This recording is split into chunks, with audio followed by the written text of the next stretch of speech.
Hello, World History class. This is Mrs. Politsky, and I have notes for Chapter 9, Sections 1, The Origins of Islam.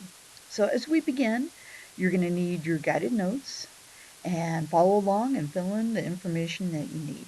So, here we go.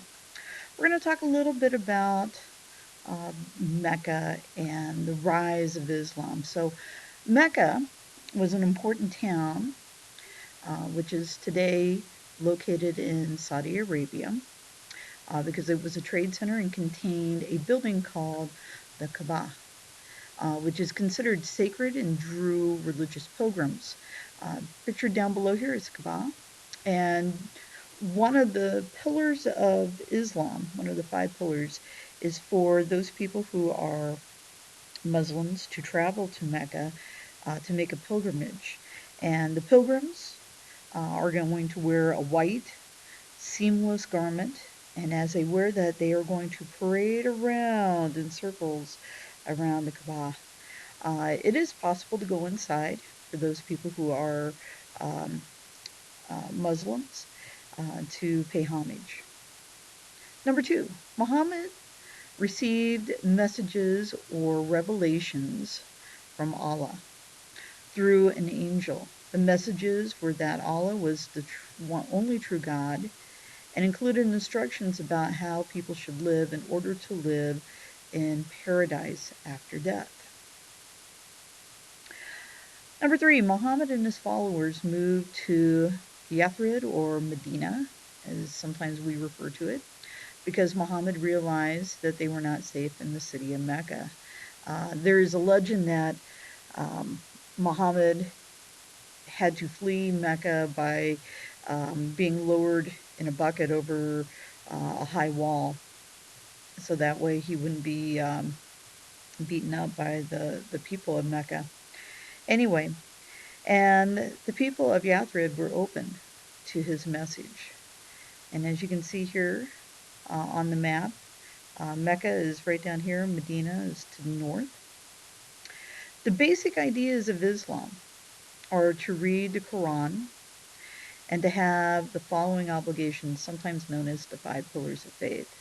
That includes the profession of faith, performance of five daily prayers, which usually take place um, shortly before dawn, early morning, I think again midday, mid afternoon, and again at sunset. There's also the giving of alms, which is a practice that I think many religious faiths are familiar with. Fasting during the month of Ramadan.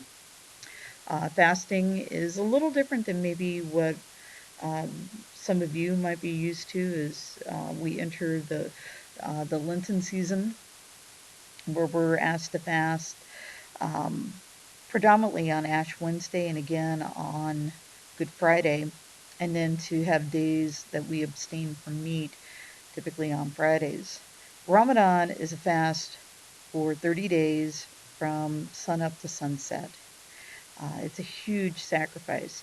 And the strange thing about Ramadan is it doesn't necessarily fall in the same calendar months every year. Sometimes it moves around. So it's possible that Ramadan could fall, let's say, during the summer months, which would mean that there would be more hours of fasting than, let's say, in the winter.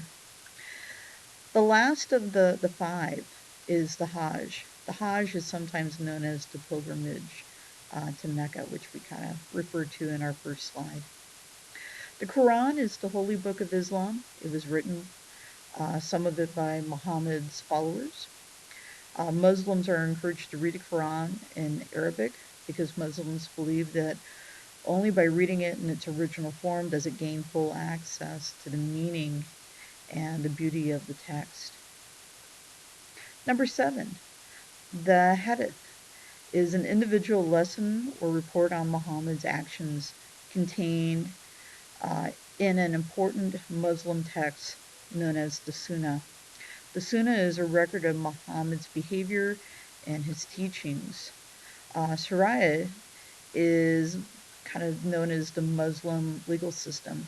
And we've heard a lot about this in recent years because of the rise of Sharia law that is kind of taking over the media.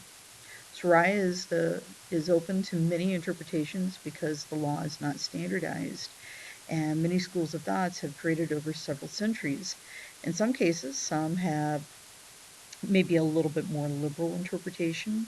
Others may have a very strict interpretation of Sharia law. Thank you very much.